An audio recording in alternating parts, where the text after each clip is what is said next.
नमस्कार दोस्तों, मैं हाजिर हूँ योग नेचुरोपैथी से संबंधित आपके जो भी जिज्ञासाएं हैं, पूछिए। आपका कोई प्रश्न है तो टाइप कीजिए।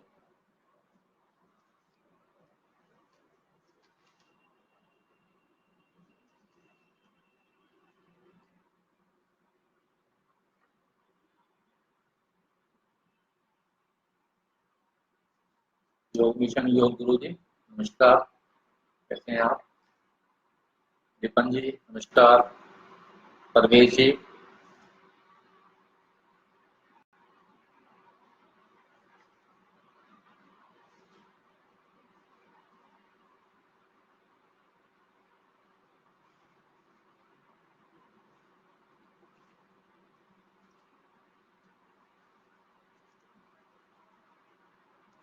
प्रश्न पूछना शुरू कीजिए आप अपने।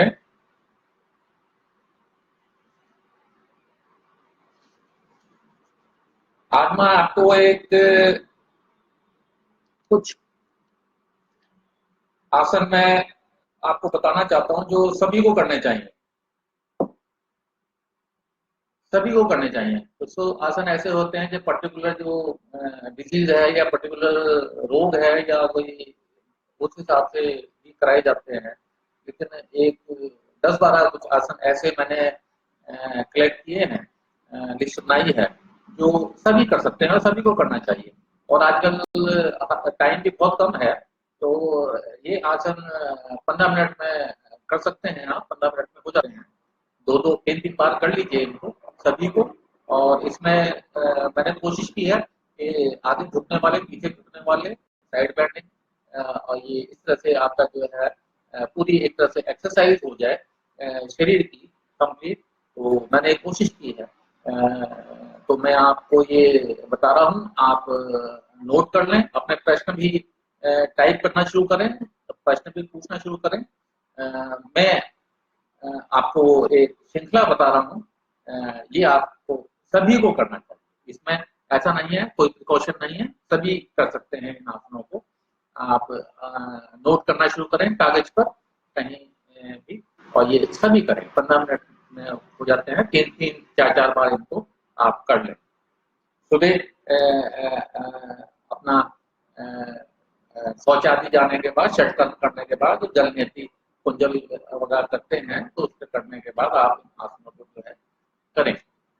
सबसे पहला आसन तो मैं आपको कहूंगा उत्तान पाद आसन, लेग लिफ्टिंग पोज ही बोलते हैं इसको। इसमें पीठ के बल हम लेट जाते हैं और दोनों हाथ कमर के साथ होते हैं, और शरीर को हम सीधा रखते हैं, सर सीधा रखते हैं, घुटने सीधे रखते हैं, दोनों एड़ी पंजों को मिला लेते हैं, और धीरे धीरे दोनों टांगों को हम धीरे धीरे उठाना शुरू करते हैं। पहले 30 डिग्री पर रोकते हैं, फिर 60 डिग्री पर रोकते हैं, फिर 90 डिग्री पर रोकते हैं।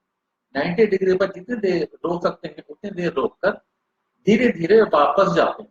और वापस जाते हुए कोशिश करते हैं कि जितना ज्यादा स्लो आप जाएंगे उतना इस आसन का आपको फायदा होगा।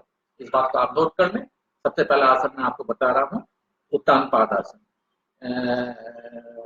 दोनों टांगों को आपने जो है एड़ी पंजा मिलाकर घुटनों को सीधे रखकर धीरे धीरे उठाना है। 30 डिग्री पर रुकना है, फिर 60 डिग्री पर रुकना है, फिर 90 डिग्री पर रुकना है। जितने देर आप रुक सकते हैं कोशिश करेंगे, रोज अभ्यास को बढ़ाएंगे, टाइम को बढ़ाएंगे, और धीरे धीरे वापस आएंगे। 60 डिग्री पर रुकेंगे, 30 डिग्री पर रुकेंगे, और वापसी में ध्यान रखेंगे कि जितना ज्यादा स्लो आएंगे आप जमीन पर उतना ही आपको फायदा होगा। ध्यान आपने रखना है कि जितने भी आपने आसन करने हैं, आसन करने के दौरान सांस जो आपने लेनी है, सांस जो आपने लेनी है सिर्फ नाक से ही लेनी है, मुंह से नहीं लेनी है। इस चीज का आप ध्यान रखेंगे, और जितना आप कर सकते हैं उससे थोड़ा सा हल्का सा ज्यादा प्रयास करें। प्रयास करेंगे तभी फायदा होगा। एकदम से भी प्रयास नहीं करना है कि आज ही जो है अच्छी तरह से परफेक्ट कर लेना है। रोज धीरे धीरे धीरे आप अभ्यास को बढ़ाते चले जाएंगे तो वो आपको आसान रहेगा। एकदम से भी जो है जोर ज्यादा भी नहीं लगाना है, जितना शरीर अलाउ करे उससे हल्का सा, थोड़ा सा ज्यादा प्रयास करना है बस, लेकिन ज्यादा प्रयास नहीं करना है। धीरे धीरे धीरे, कोई हफ्ता, कोई 10 दिन में, किसी को 15 दिन में, किसी को महीने में पूरा आसन ठीक से जो है होना शुरू हो जाता है, कितना भी कठिन से कठिन कोई भी आसन। और आसनों के दौरान, व्यायाम के दौरान आपको सांस जो है वो नाक से ही लेनी चाहिए, मुंह से नहीं लेनी चाहिए। इन चीज का आपको ध्यान रखना है। दूसरा आसन आप लिखिए पश्चिमोत्तानासन। पश्चिमोत्तानासन में हम उठकर दोनों हाथों से दोनों पैरों के अंगूठों को पकड़ते हैं, इसको पश्चिमोत्तानासन कहते हैं। पीठ के बल हम लेट जाते हैं, पीठ के बल लेट कर हम एड़ी पंजा मिलाते हैं, अपने शरीर को सीधा करते हैं, सर को सीधा करते हैं, उठते हैं, उठकर दोनों हाथों से पैर के दोनों अंगूठों को पकड़ते हैं और सर को कोशिश करते हैं घुटने की तरफ ले जाने की। लक्ष्य है हमारा कि हमारा जो सर है वो एक दिन अभ्यास के बाद सर जो है हमारा घुटनों पर लग जाए और दोनों हाथों से हम अंगूठे पकड़ लें। इस पोज को पश्चिमोत्तान आसन कहते हैं। ये कंधों के लिए, पीठ के लिए, थाइस के लिए, टांगों के लिए बहुत ही उत्तम आसन है। ध्यान रखिए, सांस आपने नाक से ही लेना है। पश्चिमोत्तान आसन। तीसरा आसन मैं आपको कहूंगा सर्वांगासन। सर्वांगासन में, उत्तान पादासन में आप 90 डिग्री तक आए थे। 90 डिग्री के बाद सर्वांगासन में हमें कमर भी उठानी होती है, सिर्फ कंधे, कंधा और सर जमीन पर रह जाता है। दोनों हाथों का सपोर्ट हम कमर पर रखते हैं, दोनों हाथों को कमर पर लगाकर सपोर्ट देते हैं। हमारी जो दोनों कोहनियां हैं जमीन पर होती हैं, दोनों हाथ हमारी कमर के दोनों साइड में होते हैं और हमारा पूरा शरीर, टांगे हमारी सीधी होती हैं, घुटने सीधे होते हैं, एड़ी पंजा मिला हुआ होता है और पूरा शरीर हमारा जो है ऊपर उठा हुआ होता है।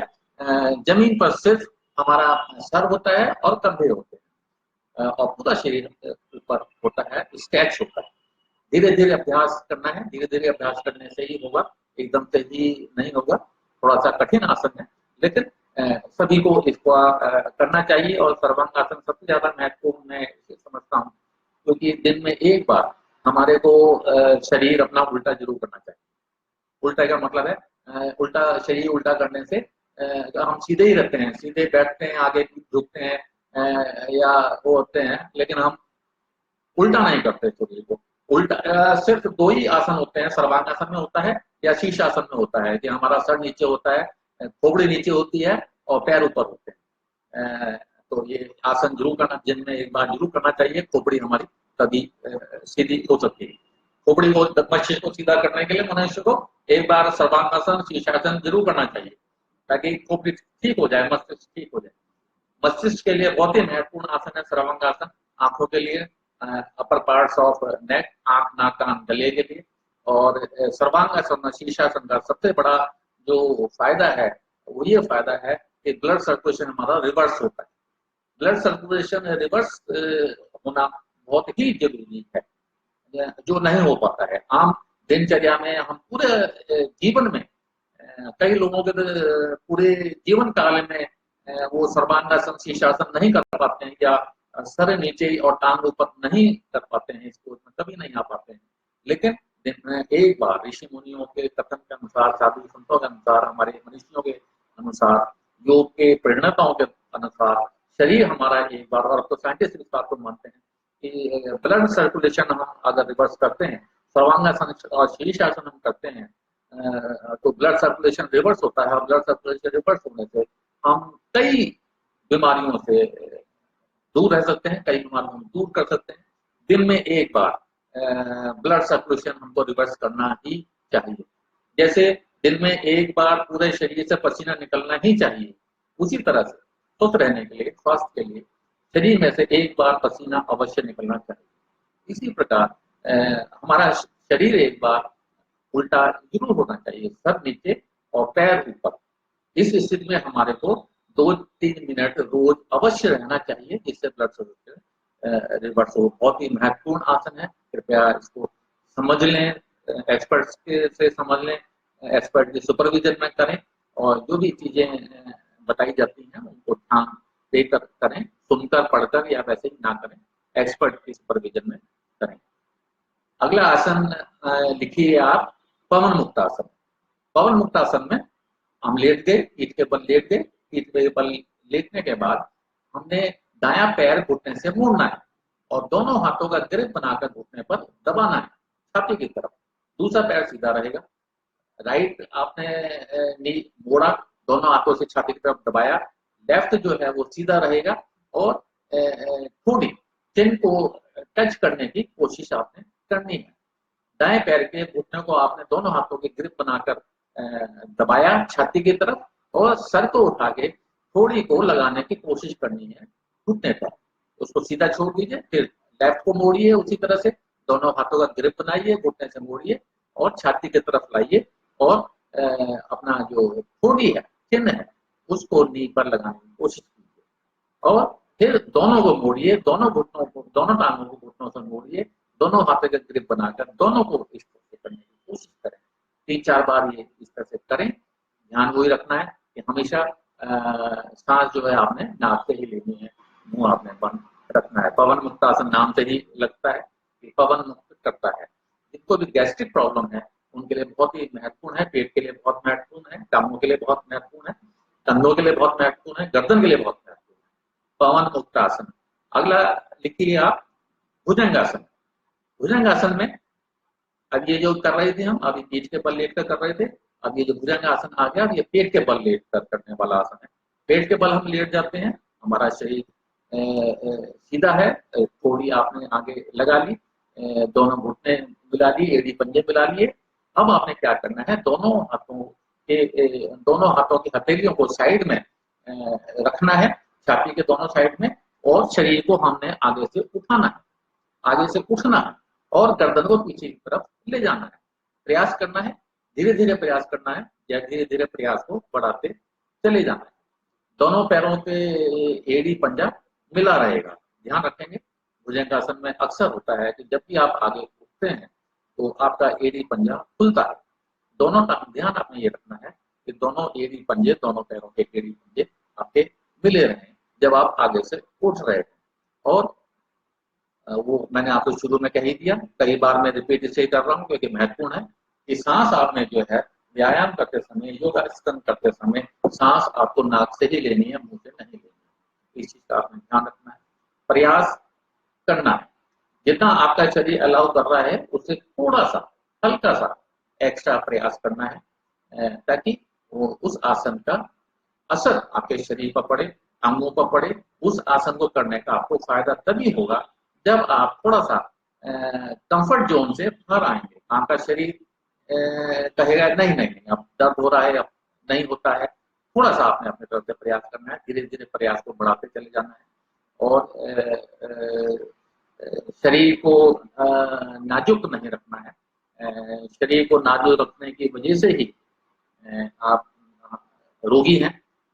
रोगों का जो कारण है वो तभी शरीर में जाता है जब हम शरीर का ज्यादा ध्यान रखते हैं, शरीर से हम काम कम लेते हैं। शरीर से ज्यादा काम, जितना ज्यादा काम लिया जाए उतना स्वास्थ्य के लिए ठीक होता है, अच्छा होता है। शरीर को जितना ज्यादा आराम दिया जाए वो स्वास्थ्य के पहलू से ठीक नहीं। प्रयास आपने बढ़ाते जाना है। भुजंगासन आपको बताया गया। इसके बाद आप अगला लिखिए, शलभासन। शलभासन में होता है कि पेट के बल हम लेते हैं। भुजंगासन में तो हम आगे से उठे थे, अब हमने आगे से नहीं उठना है, अपने दोनों टांगों को ऊपर उठाना, थोड़ी हमने आगे लगा के रखनी है और एड़ी पंजा हमें दोनों टांगों का मिला के रखना है, घुटने मिला के रखने, सीधे रखने हैं, मोड़ने नहीं है, घुटने दोनों मोड़ने नहीं है, इसमें ध्यान रखिए शलभासन में।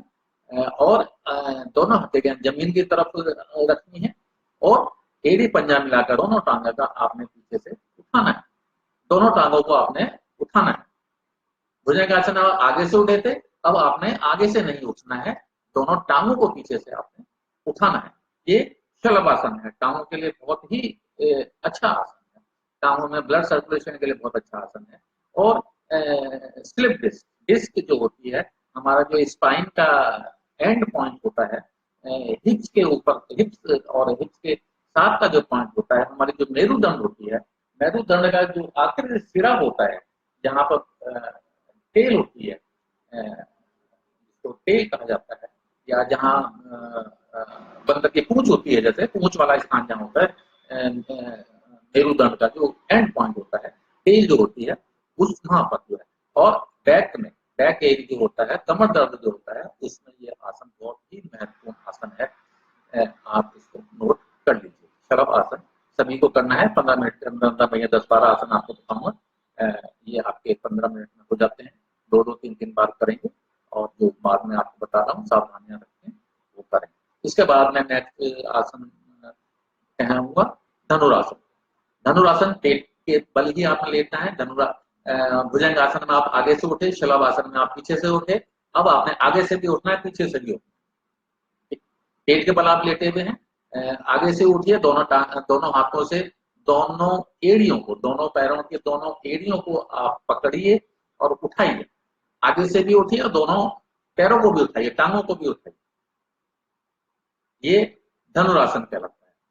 बहुत ही महत्वपूर्ण आसनों में से एक आसन धनुरासन है। आपने ये इसको करना है, और इसको आप करेंगे तो पूरे शरीर के लिए, सर से लेके एड़ी तक, पैर पंजे तक, पूरे शरीर के नरिशमेंट के लिए, पूरे शरीर को स्वस्थ रखने के लिए, पूरे शरीर के स्वास्थ्य के लिए बहुत ही महत्वपूर्ण आसन है। शरीर के सभी अंगों को टोन अप करने के लिए, नरिश करने के लिए बहुत ही आसन है। आप सबका स्वागत है। आप जितने भी हैं, इनमें आप में कोई प्रश्न किसी ने टाइप अगर किया है तो मैं उसका भी जवाब देने की कोशिश करूंगा।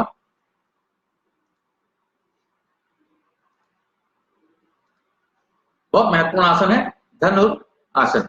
अगला आसन आप मेरी तरफ से देखिए, जो मैं करना चाहूंगा वो है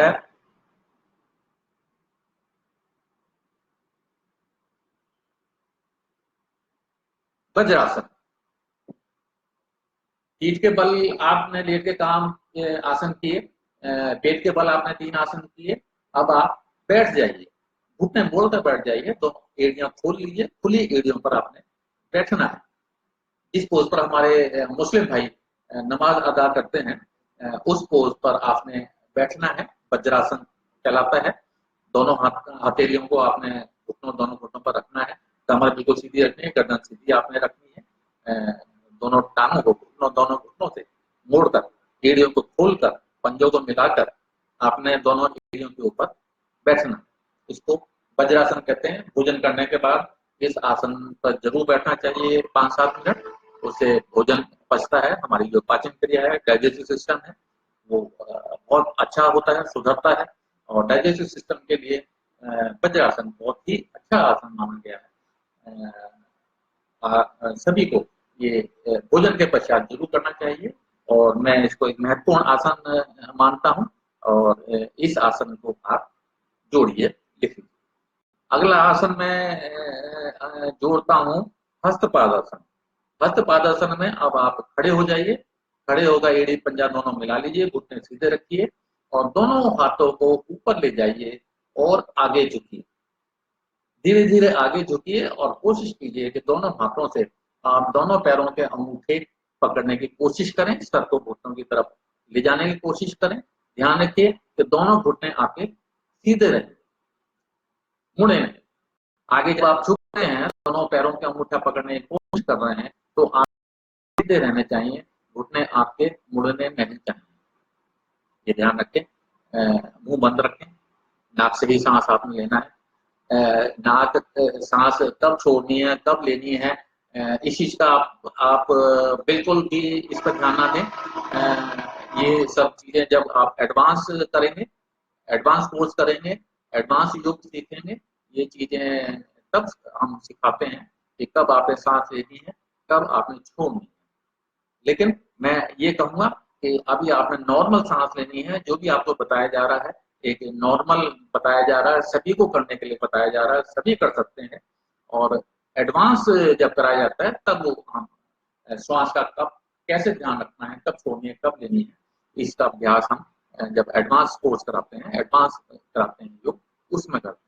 अभी तो आप सांस पर ध्यान मत दीजिए। शुरू में तो अभी आपने सिर्फ प्रैक्टिस करनी है, बस एक चीज का ध्यान रखना है कि आपने मुंह बंद रखना है, मुंह से सांस नहीं लेनी है, सांस आपने नाक से लेनी है, नॉर्मल लेनी है। जब ये ली जा रही है लीजिए, जब निकल रही है निकालिए। सांस पर अभी मत गौर कीजिए, वो बात की बात है एडवांस। अभी आप फिलहाल सिर्फ अभ्यास कीजिए, और जब ये अभ्यास आपका अच्छा हो जाए उसके बाद एडवांस में जब आप कोर्स करें, एडवांस की तरफ आप जाएं। और कोशिश मैं आपको सभी को सजेस्ट करूंगा कि चैनल में देख के, किताबों में पढ़ के, मेरे से सुन के या कहीं से देख के आपने नहीं करना है। एक्सपर्ट सुपरविजन में ही आपने करना है। किसी एक्सपर्ट योग चिकित्सक, योग प्रशिक्षक, योग शिक्षक से सीखिए। बिना सीखे जो है आपने नहीं करना है। ये सावधानी आपने जरूर रखनी है, क्योंकि जब आप करते हैं तो कई गलतियां आप कर रहे होते हैं और आपको पता नहीं चलता है। वो चीजें सिर्फ एक प्रशिक्षक जो है, एक्सपर्ट है, वही उस चीज को नोट कर सकता है और आपको बता सकता है कि आप कहाँ गलती कर रहे हैं, कहाँ गुंजाइश है, कहाँ आपने सावधानी बरतनी है, कहाँ आपने घुटने सीधे रखने हैं, कहाँ आपने घुटने मोड़ने हैं, कहाँ आपने एड़ी पंजा मिलाकर रखना है, कहाँ आपने आगे झुकते हुए क्या करना है, पीछे झुकते हुए आपने क्या करना है, साइड में झुकते हुए क्या ध्यान रखना है, आपके घुटनों की पोजीशन क्या होनी चाहिए, आपके हाथों की पोजीशन क्या होनी चाहिए, आपके सिर की पोजीशन क्या होनी चाहिए। ये सब चीजें बहुत महत्वपूर्ण चीजें हैं। तो इसलिए एक्सपर्ट सुपरविजन में ही आप ये सारी चीजें सीखें, करें। हस्तपादासन आपने लिख लिया। दोनों हाथों को ऊपर ले जाना है और झुककर दोनों पैरों के अंगूठों को आपने पकड़ना है, और दोनों घुटने आपके सीधे रहेंगे। इस चीज का आप ध्यान रखें। इसके साथ अगर आपको टाइम 10 मिनट और मिलता है तो मैं सजेस्ट करूंगा कि उस 10 मिनट में 15 मिनट तो सबको निकालने ही निकालने हैं। जो मैंने आज आपको आसन बताए, ये आसन आपने करने ही करने हैं, सभी ने करने हैं। और थोड़ा सा अगर आप 10 मिनट और निकाल सकें तो सूर्य नमस्कार मैं प्रेस्क्राइब करूंगा कि इसके बाद आप जो है सूर्य नमस्कार करें। 10 मिनट निकाल सकें तो सूर्य नमस्कार करें।